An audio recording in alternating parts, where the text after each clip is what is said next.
Welcome everyone, and thank you all so much for joining us today. My name is Claire and I'm based in our Cumbrian Eagle Lab, right on the west coast in sunny Whitehaven, although it's not so sunny today. I'm super excited to be joined by Andy Budd today, who'll be telling us all about achieving startup success with the growth equation. I won't steal any more of his thunder, but just before we get started, I just wanted to highlight the Eagle Labs Academy, which is a free online learning tool where you can learn at your own pace. If you're just starting out or scaling your business, then there is modular learning you can access to guide you through building your business. Check that out after this session today, and if you haven't already, you can find that at academy.uk.barclays. We've asked Andy to join us today to provide some tips and tricks on achieving startup success. The topics discussed are an overview of opinions for you to think about to help you with your independent research and business decisions, so aren't intended as recommendations or advice. Remember as well that your business has its own individual circumstances. The statements and views expressed may not be applicable or suitable to your business. If you found yourself today with us via YouTube, you can find a link to Vevox in the description below to be able to join us in the chat. That's enough from me. I'm going to hand you over to Andy to introduce himself and dive straight into today's session. Thanks, Andy. Well, thank you so much for having me. Before I introduce myself, and I will do that in about 5 or 10 minutes, I want to introduce you to a couple of other characters that are going to appear in today's talk. The first person I'd like to introduce you to is Barry. Barry is the amazing founder of Avocado Co. Barry has come up with a product which he believes is going to revolutionize his industry. He's pulled together a dozen different point solutions into a single product in order to massively streamline workflow. It's going to be amazing. One of the reasons Barry knows it's going to be amazing is because he's been talking to all of his friends in the industry who encouraged him to pursue his vision, to quit his job, to go and raise money. And they also hinted that if he's successful, they'll sign up and use the product themselves. So Barry has used all of this positive market sentiment to get the confidence he needed to go out there and raise funding. So he's been pitching. He pitched to 40, 50 VCs, and he found enough of them that loved his passion to get him $1 million in pre-seed revenue to help kind of bring his idea to life. Barry then spent the next 6 months building the first version of his product, and the product's been live for about 6 months now. However, Barry's feeling a little bit stuck. He was expecting that when he launched his product, the floodgates would open and he'd just be inundated with signups. But so far, it's been a slow trickle. He's reached back out to his industry contacts and they said they still love what he's doing. But in order for them to switch to his product, they need to have feature X. He'll then go away and spend a bit of time building feature X, only to go back to them to be told that it also needs feature Y and Z. It feels like he keeps adding new features, but none of them seem to be enough to get people over the line. Barry really strongly believes that if people would just give his product a try, they'd see a difference in their daily life and their workflow. However, when he talks to potential customers, they just don't really seem to grasp his vision. They don't kind of get what he's trying to build. Often they'll say to him things like, oh, that's really interesting. Is that a little bit like X? And list a whole bunch of competitors into the market. But Barry knows that his product is so much better than the other competitors. And so out of frustration, he jumps into a list of features. He says, well, like my product can do X and Y and Z, unlike these other products. But whatever he tries, it just doesn't seem to be landing. The other person I wanted to introduce you to is Marta. Marta's in a slightly different position. While Marta also has great product sense, she's always been really strong on sales and marketing.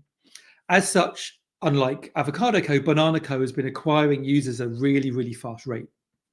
Marta's spending a good 3 days a week honing her outbound campaign and hopping on demo calls. As such, she's managed to get her email response rate up from a small, modest sort of 1.5% at the start to nearly 5% now. This, combined with really tight targeting, really good positioning, and crafting a really friendly email sequence, has meant that Marta is jumping on 3 or 4 demos a day, of which she's closing at least one. In fact, she's having so many demo requests at the moment, she can't handle the pace. And so she's thinking of maybe hiring an SDR or a CX person to take off some of the pressure. The problem that Marta is facing, however, is activation and churn. While a lot of the people on the demo say they're going to sign up, only about a quarter of the signups actually finish the onboarding process. And actually only 5% of them are active after 30 days. That's a massive drop off. Furthermore, her active users are churning at something crazy like 15% a month. So at this rate, over half of all of her new customers will have churned in the first 12 months of use. So it's clear to Marta that something's not landing with the product. People aren't finding the necessary value quick enough. They're not kind of baking the product into their workflow, and they're leaving before they've had a chance to hit their payback time. As such, it's currently costing Marta more to acquire users than she's making from them. Marta has tried a few things. She's added an onboarding tool in the hopes of improving activation rate, and it's made a little small improvement, but nothing meaningful. Actually, she's starting to get really nervous. Like, if she doesn't get her activation and retention sorted, it's going to be really, really hard to close her next round. While these two stories are kind of fictionalized, they're based on real people that I work with every single day. So as a quick introduction to me, my name's Andy, and as you may have seen from the advert for this session, I'm a former designer and product leader turned investor advisor and coach. I spend part of my week working as a venture partner for Seedcamp. Seedcamp are one of the sort of top 3 pre-seed and seed-stage funds in Europe, where I look after a portfolio of a dozen founders who are looking to kind of grow and scale their business. I spend the rest of my time privately advising founders like Barry and Marta. I primarily work with founders to help them get their products off the ground and into the hands of early adopters. And usually from a VC's perspective, I usually sit with them for the first couple of rounds of investment. So that's usually pre-seed and seed, and help them get to the level of traction they need to raise their Series A or Series B. For Series A, that is usually starting around $1 million or $2 million in revenue before you can really credibly raise a Series A. So my job involves giving them early product feedback, helping them figure out their go-to-market strategy, helping them understand how to acquire the first paid users, and then as things start to take off, helping them hone their product development process, shape their teams, and build their early business functions. All of this in the pursuit of what we in the industry call the holy grail of product market fit. I'm sure as most of you are startup people, you know what product market fit is. It's that point where you've hit upon a version of the product that solves a clear and meaningful problem and which is starting to deliver real and tangible user value. But it's also the point where your market realizes this. You've figured out how to connect that value that your product purports to deliver in a language your users understand, such that your users are finally getting what your product does and are willing to give it a try. So product market fit is massively important, but in order to get to product market fit, you need to first convince people to give your product a try. And to do this, I talk about the need for language market fit, to make sure that you're talking in the right language and framing your product in a way that makes your customers go, oh, I get what this is. I need something like this. It's that sort of aha moment. People, it doesn't matter if you've got all the amazing features in the world. If people don't get why they should even bother, they're never going to kind of, sign up and give your product a try. So language market fit is vital. And it's a thing that most of the founders I work with have a real difficulty doing in the early stages. And so in these earlier examples I gave you of Barry and Martha, this is exactly the problem that Barry's experienced. Barry effectively has a market-related problem. So far, he's been really good on the product side of things, but he's been unable to find the right type of customers willing to give his product a try. There was just something maybe in the way he was positioning the product and pitching it that just wasn't landing properly. And he wasn't doing enough high-quality sales and marketing activity to get enough users for the platform. So it is possible that Barry has the best product out there, but he's not going to know if he can't convince enough people to give the product a try. And to that end, Barry's trying to solve a market kind of problem with product type thinking, which is a common problem I see. Marta, on the other hand, has really cracked the market side of the equation. But she obviously has a product problem. She's been able to really nail the positioning. She's been able to find enough people to give the product a try, but they just weren't sticking around. The product wasn't delivering enough early value. It wasn't getting embedded in people's workflow soon enough or deep enough. and it clearly wasn't delivering enough value consistently enough to keep people sticking around. As a result, as we saw, over half of our new users were churning. Now, these kind of problems are the nature of early stage startups, early stage anything really. Early stage growth almost always resembles this sort of S curve. Your early efforts in figuring out product market fit take time, and not every company gets there. However, once you've figured out your perfect formula and things start picking up, you reach this sort of inflection point, which is the point of product market fit, whereby the efforts you put in start seeing kind of hopefully linear or at least exponential results.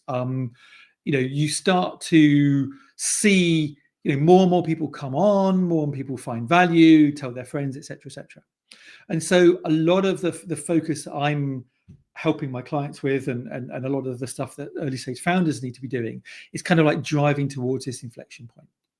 It doesn't mean that the problems have been solved. It just means that once you hit product market fit, you've understood what the market wants, you've understood what the product needs to deliver, and it becomes a kind of a scaling problem, which is a different kind of problem.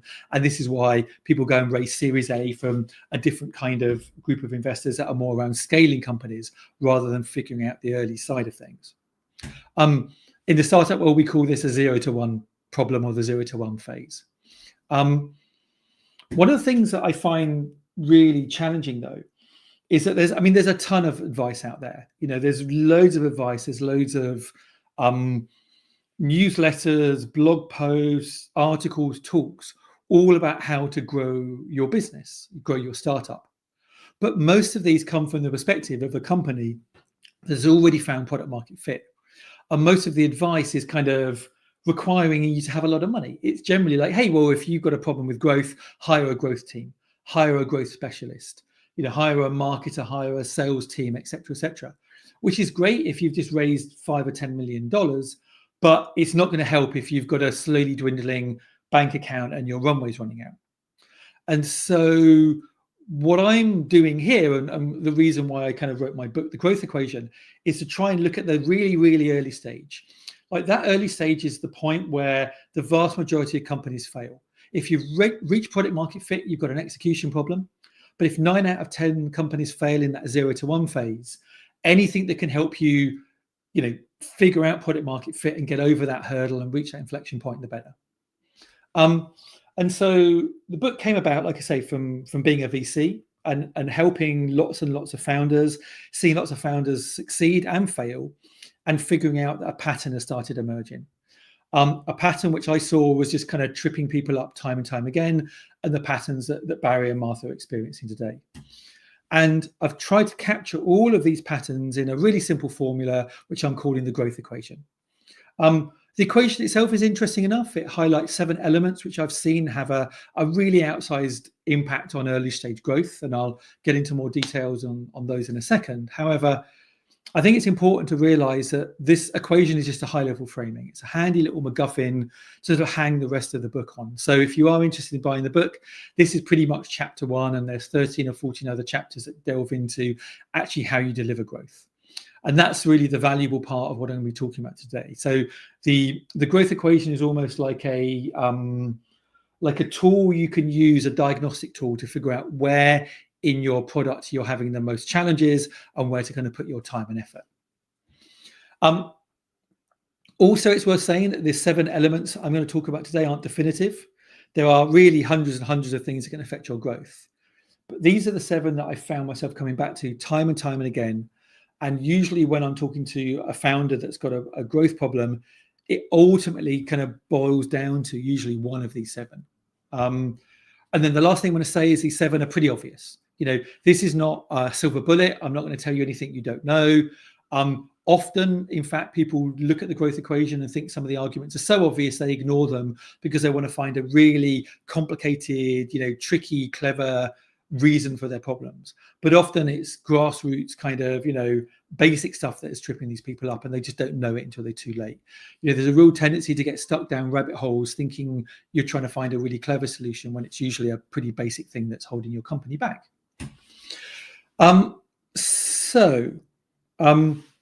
The other thing to note is, I think, understanding what's going on with your company is the first step. What's holding growth back. But it's actually quite simple. The real challenge is coming up with the right solution, and that's kind of what the bulk of the book is about. So the first two arguments of the growth equation, along with the last argument, are all about the market side of things, the areas that Barry is struggling with, and they form the market part of product market fit. The first element is the most obvious. It's the audience. Barry has focused so much of his time on the product that he hasn't spent enough time building up a relevant audience. An audience of people who have the problem his product solves, know they have the problem his product solves, and are, most importantly, open to finding a solution. This is really table stakes. However, it's amazing how many companies launch a product with little or no audience, and worse, no plan for building one. And so if you spend the next 6 or 9 months building an audience post-launch, then there's a whole bunch of time there that you've wasted. Of course, a large, highly relevant audience isn't enough if the audience doesn't care about what you're doing. As such, you need to build an audience who are motivated to find the solution, something Barry has also been ignoring. Lastly, we have the competitive landscape. Essentially, how good the competition is at doing all the things in the growth equation better than you. Now, when I talk about competitors, most founders focus on direct competitors. In fact, I often have founders say to me, "Oh, Andy, we don't have any competitors because my company does tiny little niche thing that other people don't do." First of all, you've got tons of competitors, and actually there's more competitors out there than you realize. But also your competition is how people are currently doing the problem that your product aims to solve. There's a kind of joke that the vast majority of SaaS products, software as a service products, are basically paid products that are trying to destabilize a free spreadsheet. And there are so many companies and so many people around here who are using spreadsheets and Google Docs and Excel and various other things to do what your product is aiming to do. And a lot of founders are like, well, but my product is so much better. It's so much easier. But a lot of the time, people don't care. If people have got a way of solving things, they need a massive jolt to kind of knock them out of their sort of comfort zone, which is where the motivation comes from. And so this is one of the kind of the first sort of fallacies that I see founders falling for. Most founders fall at this hurdle because they fundamentally are product people rather than salespeople. And as product people, we often have a strong mistrust in sales and marketing. We don't put the effort in sales and marketing, we put the effort in building. And we believe that the best products naturally sell themselves. And so like Barry, when we launch something that we think is the best product in the market, we're shocked when suddenly people just don't come flooding in and throwing money at us. In the tech industry, we call this the Field of Dreams fallacy, after the movie of the same name. If you build it, they will come. As a product person myself, I've fallen from this idea that if you build it, people will just show up. It's amazing that they don't. And so figuring out how to connect your amazing product with the right audience, and then figuring out how to motivate the audience into signing up are really the first major challenges that you will probably face post-launch. Now, when acquisition falls flat, the natural tendency for the product-focused founder is to add more features. This is another fallacy that's described as the next feature fallacy. The idea that if the last feature you added didn't unlock a whole load of growth, maybe the next one will, without failing to realize that, if the last feature failed to move the dial, why should your next feature do that? And so I just find founders getting increasingly nervous, increasingly desperate. They keep throwing more and more features at the problem, hoping that something will be different than it was the last time, and it never is. And that's because most people aren't buying your product because of the features. They're not buying the product because you're talking to the wrong people, because they don't get what you're selling. You haven't created the motivation to switch. You're not talking to them in the language they understand. And so once you've nailed this part of the equation, then you can turn your attention to adding more features, adding more capability. So what are some of the things that Barry can do to get out of his rut? Well, a lot of the time, founders are thinking about their ICP, their ideal customer profile. This is usually the big segment who, if they crack it, will drive a huge amount of growth. This is the thing that when they've got into a pitch with a VC, they're saying, hey, we're going to sort of aim at this kind of big, meaty, profitable sector. The problem is that these big ideal customer profiles are usually incredibly demanding. They want, security in place. They want, complex payment and sort of rights management systems. They want to have everything that their current suppliers provide them and more.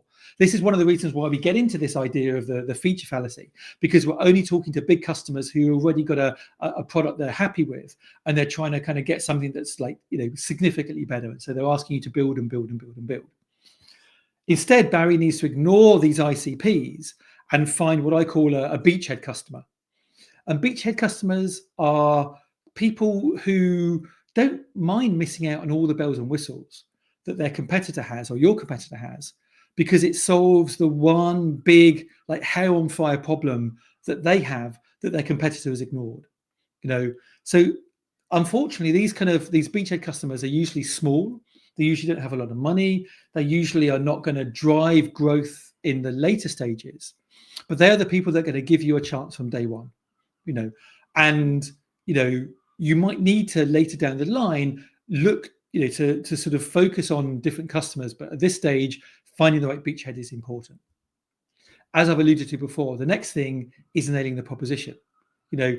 Barry's message isn't landing, and any number of features he adds isn't going to make it land anymore. So I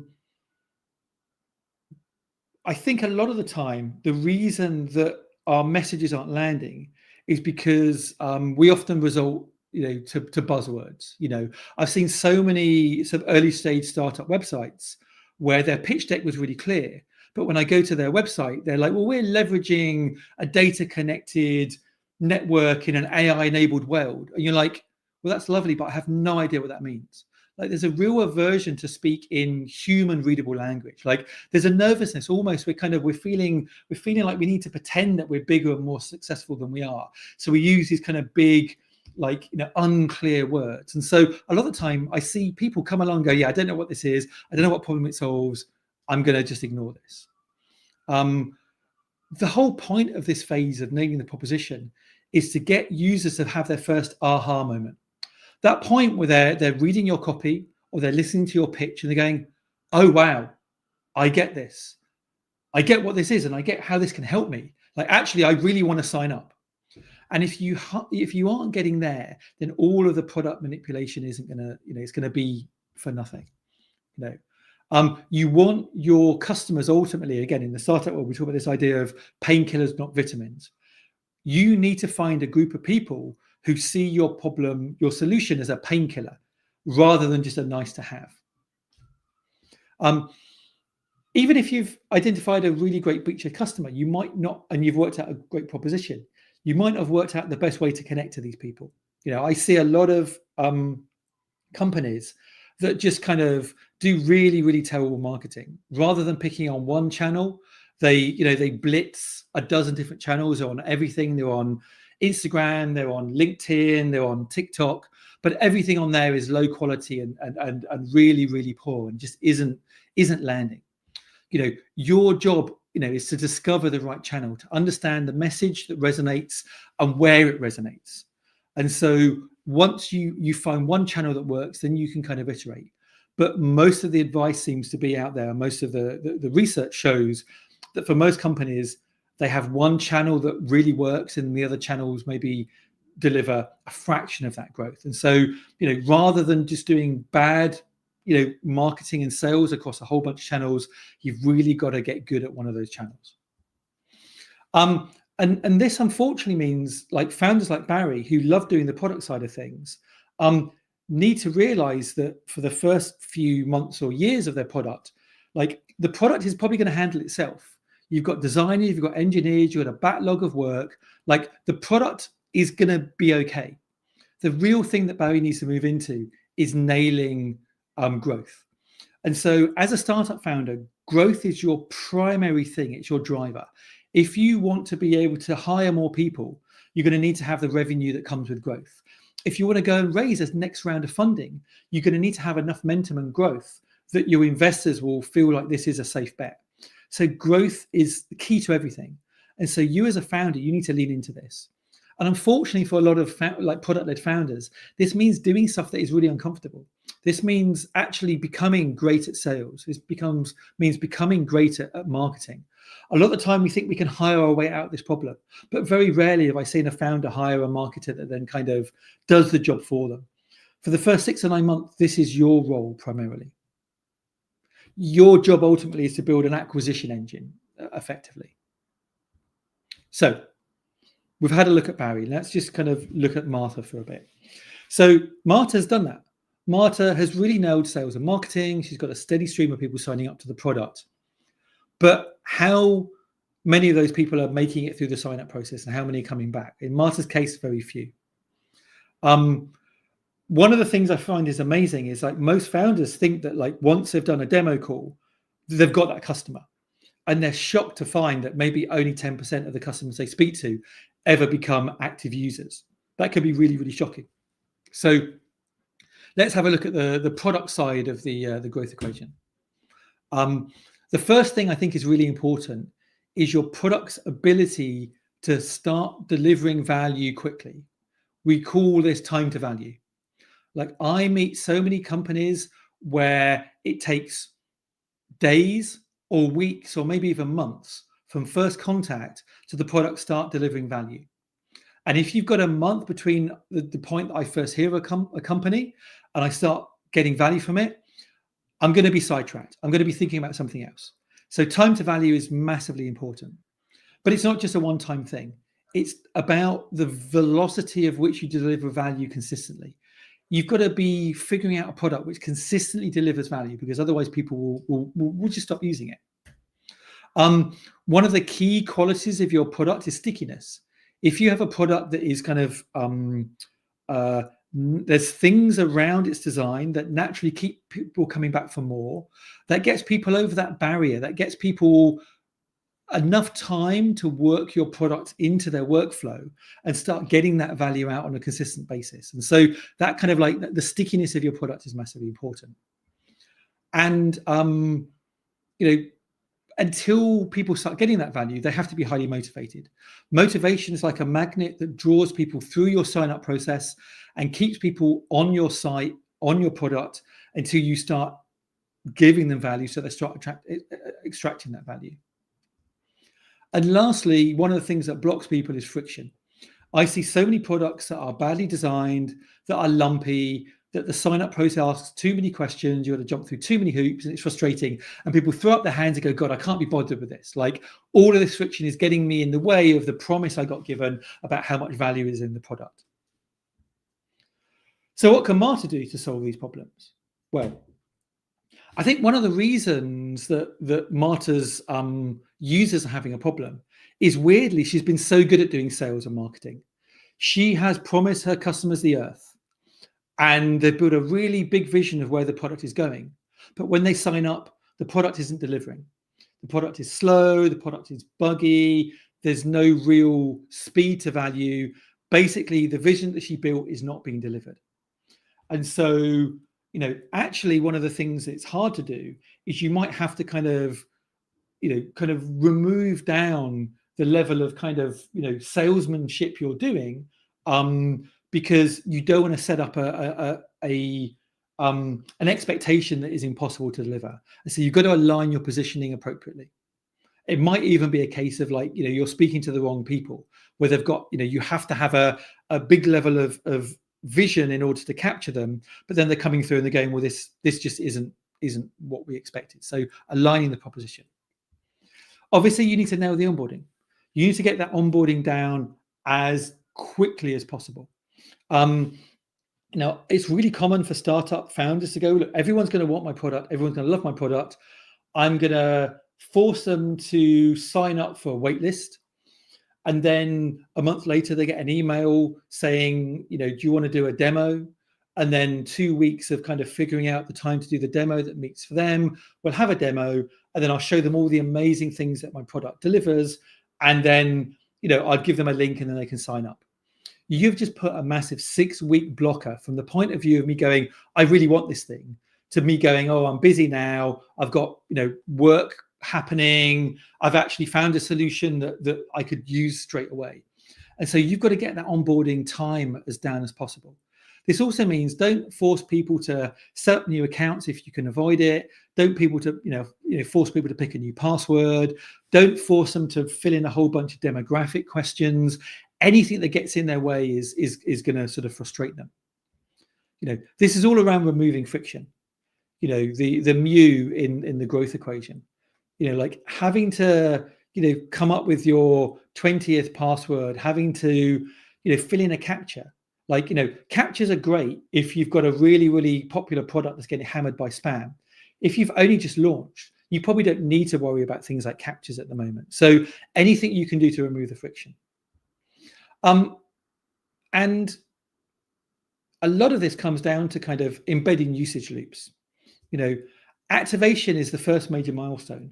However, the real skill of turning an activated user into a regular user is obviously to keep them coming back for more. And how do you keep them coming back for more? You give them something. You give them something that draws them back to the product.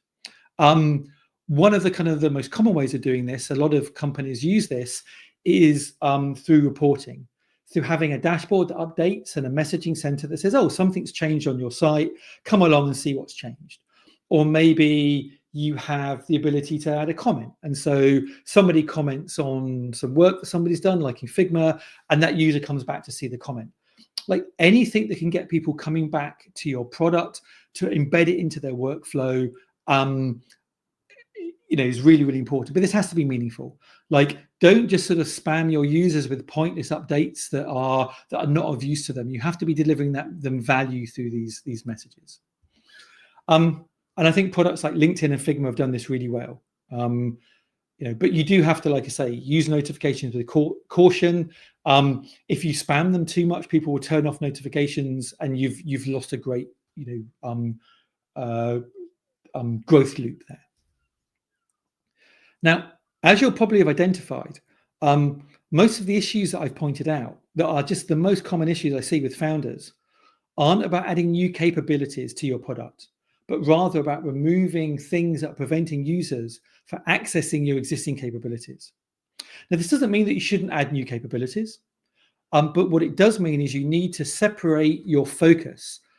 Part of the time adding new capabilities and part of the time removing the barriers to use. And as an aside, I think coming from a design background, I think UX designers are especially good at seeing these barriers to use and removing them. This is why with a lot of the startups I advise, I actually sort of get them to think about like mentally blocking off different kinds of activities or having even different swim lanes, where you spend part of your time developing new capability, new functionality, and the rest of your time dedicated to making it easier for people to get the existing value your product offers. With early stage companies, this might mean doing 2 feature sprints followed by a growth sprint. If you've got a smaller team, maybe you've got 3 or 4 engineers and a couple of designers, this might mean having separate teams where you have one team of people that are purely about adding new capability and another team of people who are all about unlocking the growth and unlocking the existing features your product has. This brings me to the very, very last aspect of the growth equation. We're almost at the end of the talk now, and that's something that in the industry we call the K factor. The K factor is your product's natural virality. Every product has something unique about it, and that's its ability to attract new customers through use. If you consider companies like Dropbox, Zoom, Calendly, or Loom, all of these companies allow you through your natural use to expose the value your product delivers to new customers. So if I send you a file through Dropbox, you discover Dropbox. If I send you a link to organize a meeting with me through Calendly, you discover Calendly. If I send you a request to join me on a Zoom call, you discover Zoom. So all of these products have things that are baked in. Now, a lot of the successful products I've mentioned, Zoom, Dropbox, Calendly, and Loom, were not the first people doing the solution to the problem that they solved, but they were one of the first people or the most effective people to do it in a way that attracted new customers. There were always video conferencing calls, there were always meeting, calendar calls and video messaging, products. But these one's deliberately used this sort of virality sort of method to allow users to get new users. In the startup world, we call this product-led growth, and in product-led growth, we call these acquisition loops. We talked a little about retention loops or growth loops. Growth loops are more around kind of getting existing users to use your product more. Acquisition loops are about getting your existing users to help you acquire new users. And so a big part of what you can do as your product matures is to figure out new acquisition loops. Now, the one thing I would say is I meet so many product-led founders like Barry, whose mental model is, well, I'm a product person. I don't believe in sales and marketing, so I'm following a product-led growth approach. And all of my growth is going to come from my product. Most of the studies have shown that this is a really, really problematic attitude in the early stages, and I'll explain why. In order for your users to find so much value in your product that they introduce other users, your product has to be really good. And so your product has to have met, product market fit. And so most of the product-led growth initiatives that work really explode once you've met product market fit, because you've got a product that people love and they want to shout about it to the world. If your product isn't there yet, if your product is a bit clunky, a bit inefficient, if the time to value is low, then a product-led growth approach isn't going to work because your product isn't there yet. And so even if you might be like a product sort of fan, you're going to need to go out there and do traditional sales and marketing to get those early customers, the first 10, 100,000 customers.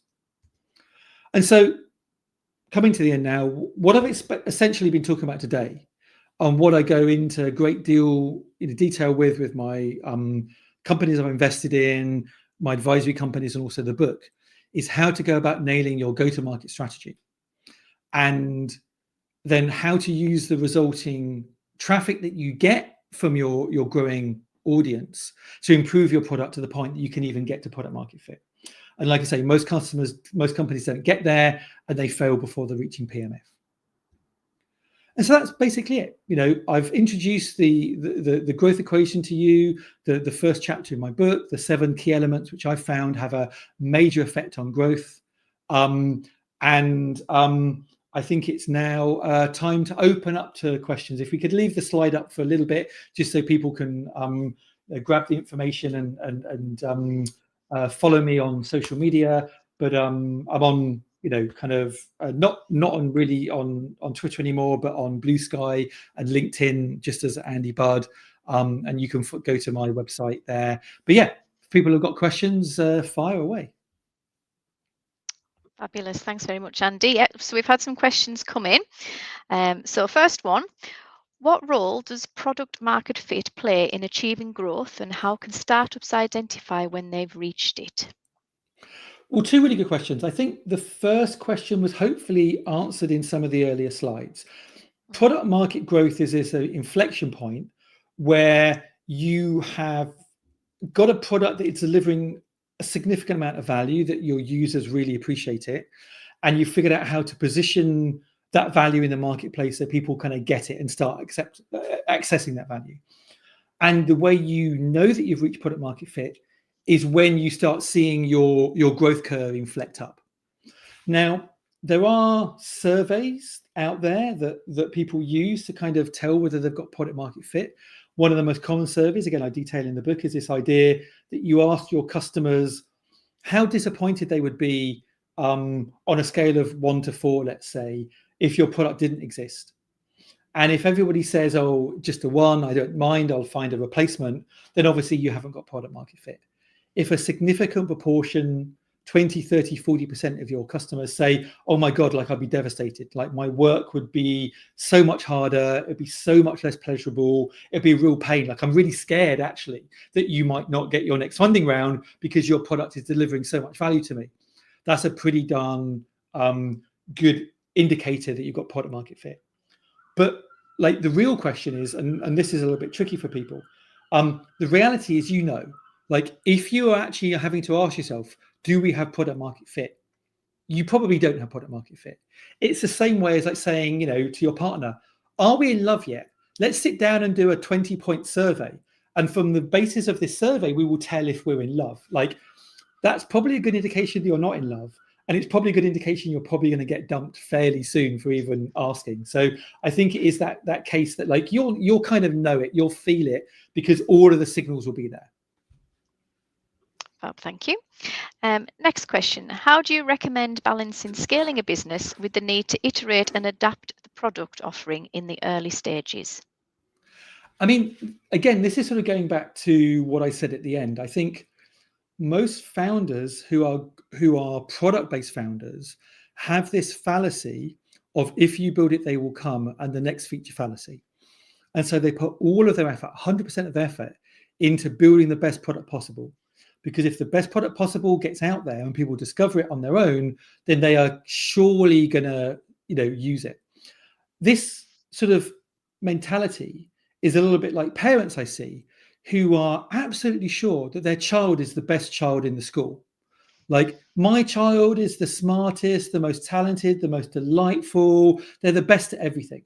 And then you go into like a parent teacher day and the parents try and tell you that they're not, and actually they're a bit disruptive, or, that they're not as good as you think they are. But as the parent, you're like, well, you don't know what you're talking about. I know my kids, and they're clearly in this school of 500 people, they're the best. If you have this mentality, you're going to be shocked. You actually need to open your eyes and listen to the opportunity that your product isn't the best product out there necessarily.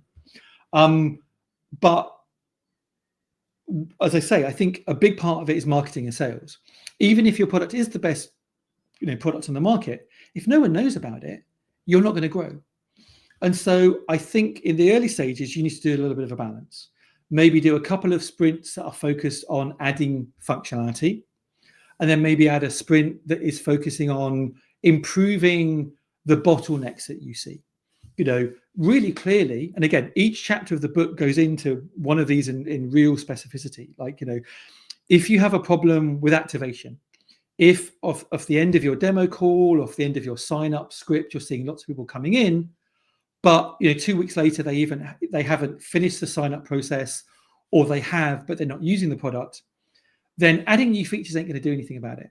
You need to go in there and you need to fix that problem. You need to understand why people are not getting through the process. You need to simplify that process. You need to get the value that the product already delivers to your customers fast enough, as quickly as possible. And that's what you need to do. And so it's a balance. It's like, I think iterating towards product market fit is like trying to get a heavy fridge out, or wardrobe out of a room. You need to shuffle it a little bit one way, you need to shuffle it a little bit another. If you just keep shuffling it one way, you're just going to be going around in circles, and it ain't going to help anybody. So you need to be able to kind of marshal your resources in different ways. Thank you. Next one. What are some red flags that indicate a startup is growing too fast without the right infrastructure or product market fit in place? I mean, this is an interesting question. And it sort of implies that there is too fast. And I think there is, but that is a really nice problem to have. Again, in the book, in the first couple of chapters, I talk about the importance of growth.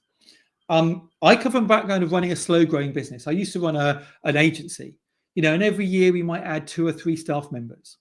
And the problem is, if you're growing slowly, like if you hit a problem, you don't have the opportunity to hire your way through that problem.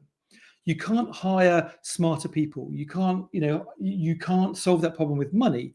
You have to do it with the resources you have at hand. And that can take time, and that can mean for a long time there are people in the organization who are overworked, often the founder or whomever it is, head of sales, head of marketing, because you're having to do more with less. You don't have enough money to justify that hire, but you've not got enough time in the day to solve the problem yourself. The brilliant thing with like fast growth, and this is why VCs like fast growth, is because it gives you the opportunity to solve that problem through bringing on new people. If your team is starting to get a bit stressed because you're growing too fast, you hire a really, really amazing CTO who knows how to run a smooth operation. You hire a really amazing COO who can maybe counter some of the more negative traits of your CEO. And most CEOs have negative traits. You've got to be a little bit of a psychopath to go and do a thing that everyone tells you is a terrible idea, and you do it anyway. So you're going to be a bit stubborn and a bit opinionated. And as we've seen in this talk, there are a lot of kind of belief systems that don't necessarily serve founders well. And so, but if you don't have the growth to support that, that person is going to carry on struggling in that space. If you have the support, you can hire a coach like me, you can hire an advisor, you can hire a COO. I think it's very, very rare that companies grow so fast that everything breaks. It can happen. But I think the vast majority of the people on this call are probably not going to get to that state, because actually, like I say, if I'll give you an example, like Seedcamp, my fund, we will invest in 50 companies a year. That'll be 150 companies per fund.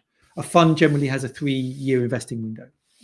Of those 150 companies, I probably need 3 of them to become a unicorn. That means 147 sort of either disappear or fail to get to a level that was the kind of the thing they were aiming for when they took the funding, their kind of their target. Of the 3 that succeed, maybe one of them or half of them or 1 in every 10 will end up blowing up, even though it's growing really fast, because they grew too fast and overheated. So it does happen, and we do see this, but that's much rarer than companies failing to get product market fit. So yeah, and the good thing is, if you do start overheating because you're going too fast, you'll have support, because your investors will want to make sure you don't overheat. You'll have the budget to figure this stuff out, and then it just comes down to the EQ of the founders to go, I'm spotting a problem here, I know the reason why, and I will deploy the resources, the time, and the effort to solve this. And sometimes it might be holding off. Sometimes it might be we're not going to ship any features for a quarter because we need to solve our technical debt. It might be that we've hired far too soon, far too quickly, and we need to slow things down. And for the next quarter, we're not adding any headcount, and we're leaning into making sure that all of our staff are happy. And again, this is what I do as a coach. Like my coaching, once growth has taken off, is try and help bad or mediocre leaders become much better leaders, and good leaders become great leaders. Bob, thank you. What tips do you have for finding beachhead customers? I think with that one, I'd just defer you to the book. I mean, again, what I don't want to do is necessarily go through every single chapter in the book and kind of expose all the stuff in there, and it's a little bit complicated. But yeah, there's a whole chapter in the kind of idea of ICPs and beachhead customers. So yeah, and I think it might even be in the first three chapters. So if you go and download the first 3 chapters, you can probably find the answer there. Lovely, thank you. Would you recommend using beta customers to build an application in order to determine which features are of value to potential customers? I mean, it's an interestingly worded question. I think a lot of the time in the startup world, we're quite precious about the language you use. And, some companies, talk about having an alpha and a beta and a live product.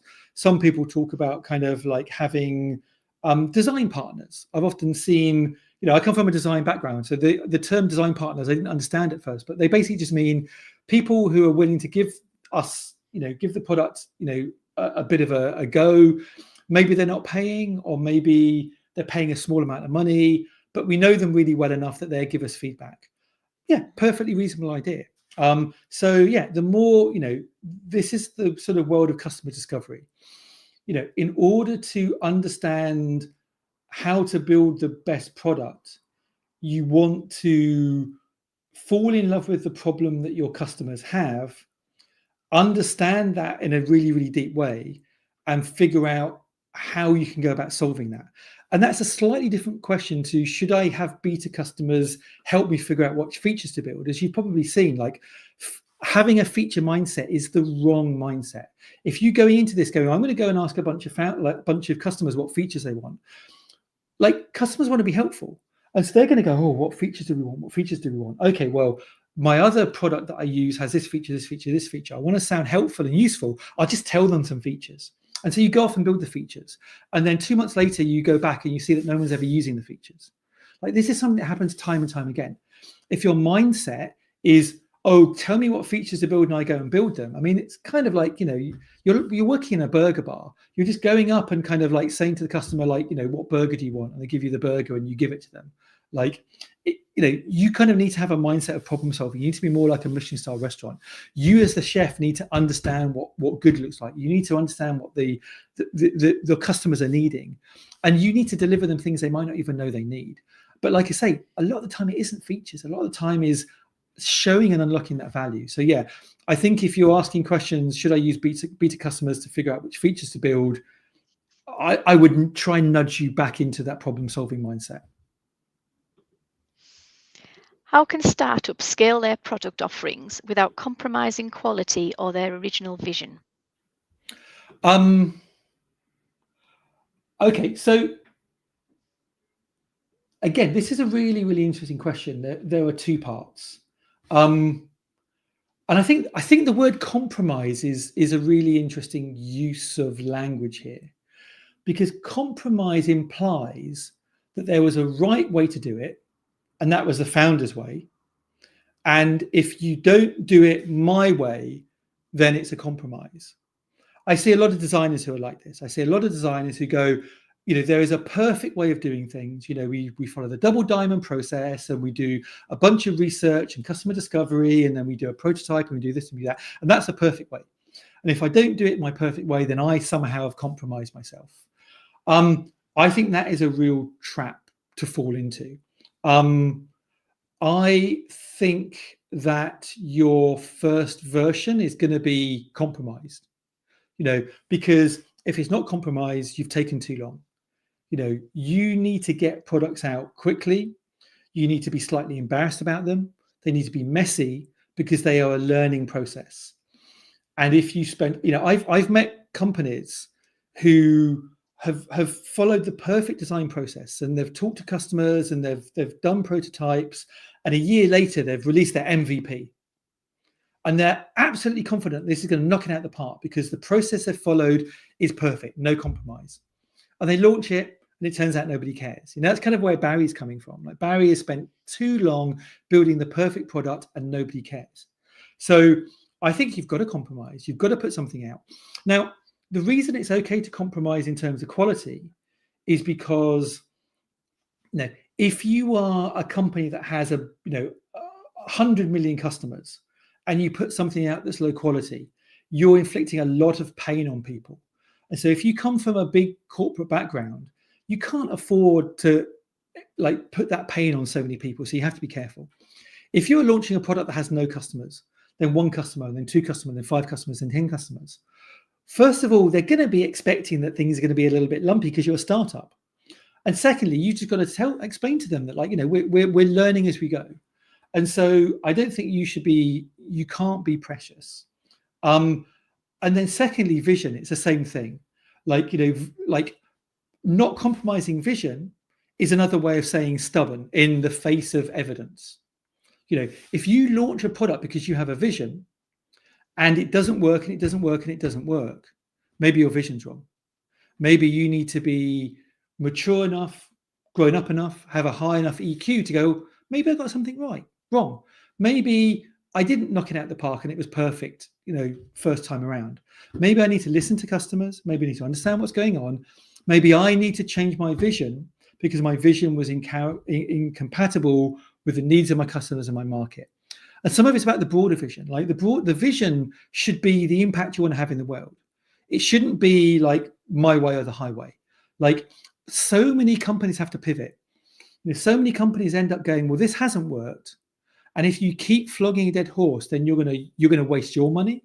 You're going to waste your investors' money, many of whom might be friends and family members. You have a duty not to be egomaniacal and egotistical and just keep going forward in the face of evidence. And so, yeah, I would really, really caution people against that sort of that mentality, and be really fluid and flexible. And just the last thing I'll mention on this, because I think this is really important.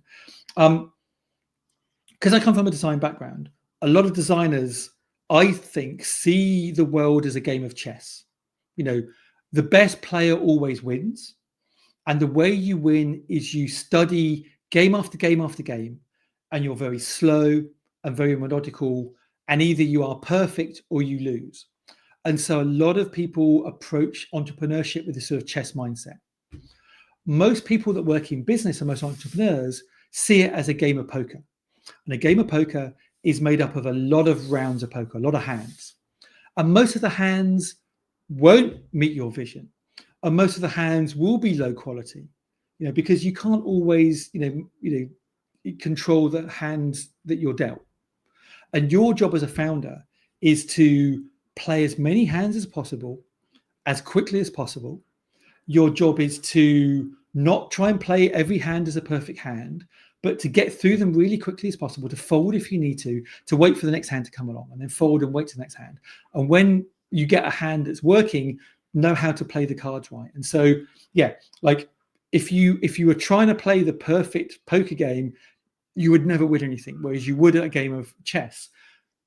Entrepreneurship is not a game of chess, it's a game of poker. Fab, thank you. Sorry, my lights keep going off. That's sustainability for you. I haven't been moving enough. So I think this will be the final one, and I think you might have just kind of answered it, but how does the growth equation help ensure that growth is not just short term but long lasting? It doesn't. It doesn't. This is the fundamental thing. I mean, this is the interesting thing. Like at the start, and again, this is in, I think, the second chapter of the book, so it's in the free download. I talked about growth being an S curve. Actually, growth isn't a single S curve. Growth is a series of S curves that you superimpose one on top of the other. And at the point that you start to see one S curve tailing off, you already need to be working on the start of the next S curve so they overlap. So you've got one S curve, you've got another S curve. So growth will be a series of initiatives. And some of those initiatives will last for a long time, and some of them will stop.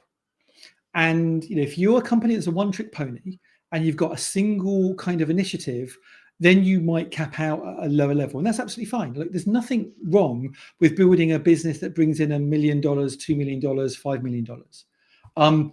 But if you are wanting to build a huge business, if you're wanting to build a company that employs not 10 people, but 100 people, but 1,000 people, if you want to give good jobs to good people, if you want to generate value to all of these people, and if you want to put more software in the world that solves more problems, then you need to keep layering on these S curves.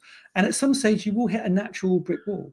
But it might be that you need to hire a different person, a different team, take a different strategy to kind of ignite growth again. At some stage, all of these things will eventually cap out. Every company, every market has a natural upper limit.